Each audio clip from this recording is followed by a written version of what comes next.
Demikian silakan kepada para peserta kholwat yang ingin bertanya ataupun menyampaikan sesuatu, silakan.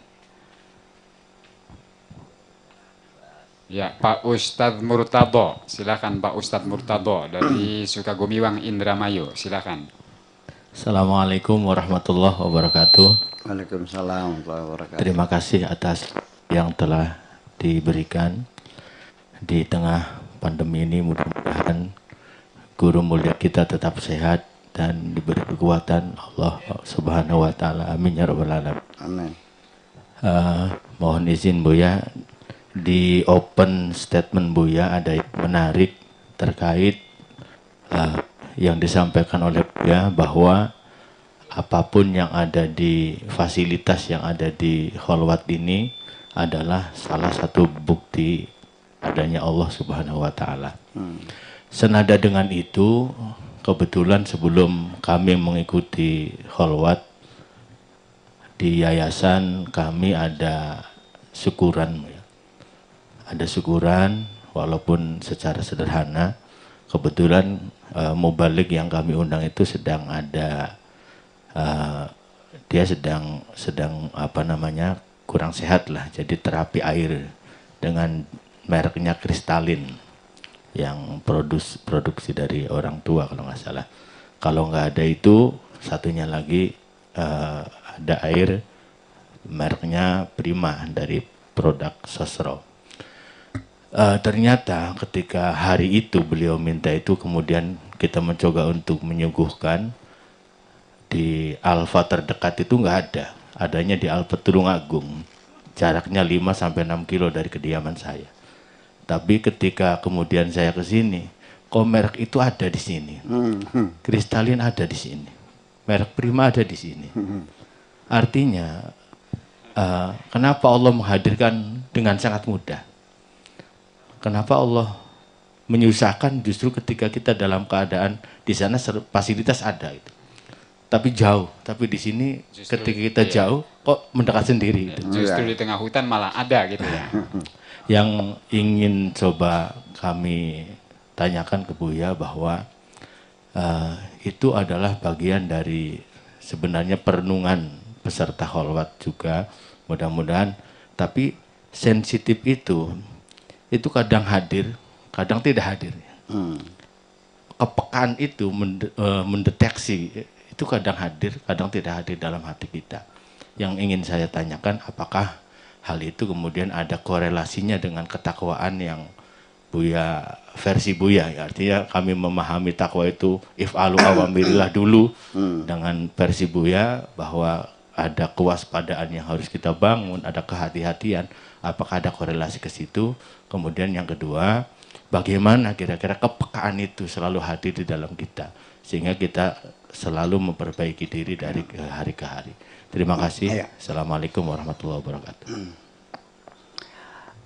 Allah berjanji dalam Al-Quran.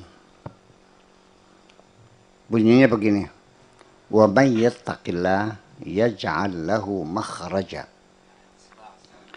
Wa may yattaqillah yaj'al lahu makhraja. Barang siapa yang bertakwa kepada Allah, pasti Allah akan berikan jalan keluar. Pasti akan ada penyelesaian. Tidak akan pernah buntu. Selalu saja ada jalan keluarnya. Dan ini nanti saya bicara, ini bukan mitos. Tapi real, saya yakin betul ada. Rasionalisasinya nanti. Nabi Isa minta kepada Tuhan diturunkan hidangan dari langit. Rabbana anzil alaina ma'idatan minas sama. Ya Allah, turunkanlah hidangan langit. Rabbana anzil alaina ma'idatan minas sama takunu li'idan li awalina wa akhirina, untuk menjadi hari raya bagi kita semuanya, awal akhir. Warzuqna wa anta khairur raziqin, dan berilah kami rizki, engkau adalah maha pemberi rizki. Langsung turun hidangan, sudah siap makan, siap saji. Sakti nggak? Ini mitos apa betul-betul kejadian ini? Oke. Ada 3 orang sakti. Orang Cirebon, orang Aceh, orang Ambon. 3 orang sakti.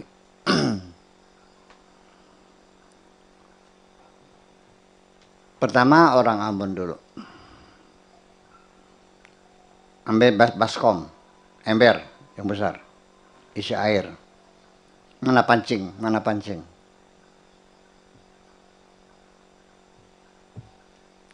Pancing di ember itu. Nyut, dapat ikan besar. Sakti nggak? Sakti. Ember plastik diisi air, dipancing dapat ikan. Kata orang Aceh, nggak sakti itu mah. Buang embernya, buang airnya. Mana pancingnya? Lempar ke halaman tuh. Jut, dapat ikan. Lebih sakti nggak? Pas orang Cirebon, mana sini pancingnya? Lemparkan, tarik, udah mateng pancingnya. Jadi yang paling sakti mana? Kang Rado. Orang Brungut. Ya iya, sudah mateng kok. Udah diolah, sudah dikasih bumbu, sudah digoreng. Itu hidangan dari langit itu seperti itu. Sudah di atas piring, sudah digoreng, sudah dibersihkan, sudah hidangan. Ya, tetapi Nabi Muhammad ketika kelaparan, kenapa dia tidak minta seperti Nabi Isa? Malah dicari batu dan diganjal perutnya untuk menahan perihnya perut kelaparan.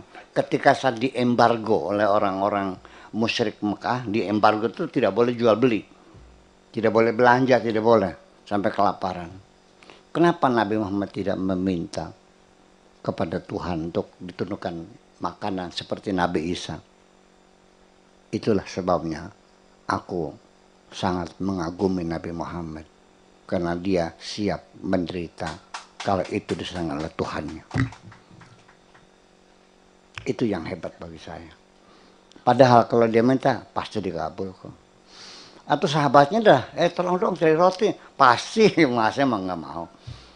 Apalagi Nabi Muhammad, udah saya aja di sinilah. Kalau ini teman-teman, tolong dong, ini beli masak Indomie. Ada nggak yang mau bikin Indomie buat saya? Banyak, apalagi Nabi Muhammad. Tapi kenapa dia tidak minta sahabatnya, tidak minta malaikat untuk ini, atau suruh ngambil buah mangga dari Indramayu? Enggak, diganjel. Itulah yang hebat bagi saya. Itu persoalannya. Kemudian lagi cerita kesaktian. Kullama dakhala 'alaiha Zakaria al-mihrab wajada 'indaha rizqa. Siapa yang dalam mihrab itu? Maryam.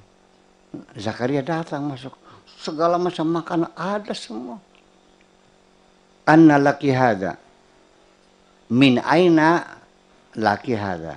Anna itu artinya min aina, tapi yufidu makna ta'ajub. Kalau min aina dari mana?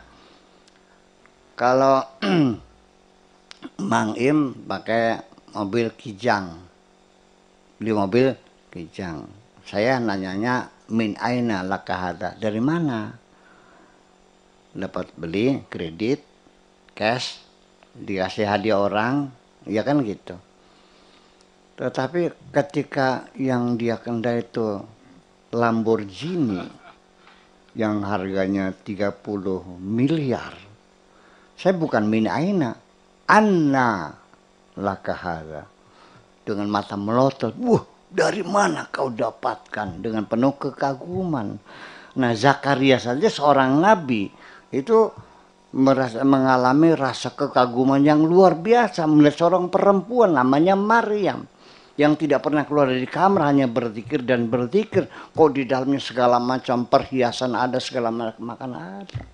Min annalaki hadza qalat huwa min indillah. Itu dari Allah. Innallaha yarzuqu man yasha'u bighairi hisab, karena Allah memberikan rezeki kepada siapapun tanpa hitung-hitungan, tanpa duga-dugaan. Kun fayakun semuanya itu. Nah, saya gimana? Sementara ketika saya ada di tengah masyarakat, saya melihatnya ini kiriman dari Tuhan saya. Sekalipun yang membawa Pak Dik-Dik bolunya. Ya kan, setiap kalau hari malam Sabtu kan bawa bolu dua bungkus tuh. Saya melihatnya ini adalah pemberian Tuhan. Hanya melalui Pak Dik-Dik. Maka saya ucapkan syukur kepada Tuhanku dan terima kasih kepada Pak Dik-Dik yang telah menyampaikan titipan Tuhan itu. Sehingga dari situlah saya tidak pernah terikat dengan jasa siapapun. Karena yang paling berjasa bagi saya hanyalah Tuhanku semuanya. Jangan meminta imbalan kepadaku, silakan kepada Allah saja. Aku hanya bisa mendoakan. Dan sulit bagi saya untuk mengembalikan kebaikan siapapun. Yang bisa hanya saya doakan, mudah-mudahan Allah limpahkan keberkahan untuk dirimu itu. Itu saja. Semacam itu. Nah, ketika di masyarakat saya ya melalui prosesnya dari orang ke orang. Nah, tapi ketika saya di hutan sendirian, mau bilang apa? Iya. Kita nggak usah cerita mitos lah. Mungkin nggak malaikat datang menyerupai manusia? Mungkin nggak ada orang ngasih mobil mewah? Ya kenal juga enggak ujuk-ujuk kalau bukan disuruh oleh Tuhan. Dan itu kan terjadi. Itu kan terjadi. Betul enggak? Terus gimana? Masa saya berterima kasih? Orangnya saya doakan. Mudah-mudahan kebaikan Anda diterima oleh Allah dan mudah-mudahan Allah limpah ruahkan rezeki Anda. Itu saja persoalannya. Tetapi jangan coba-coba mengungkit-ungkit kebaikanmu atas diri saya. Karena saya tidak pernah merasa dapat kebaikan dari siapapun. Kecuali dari Tuhanku. Terima kasih, itu aja.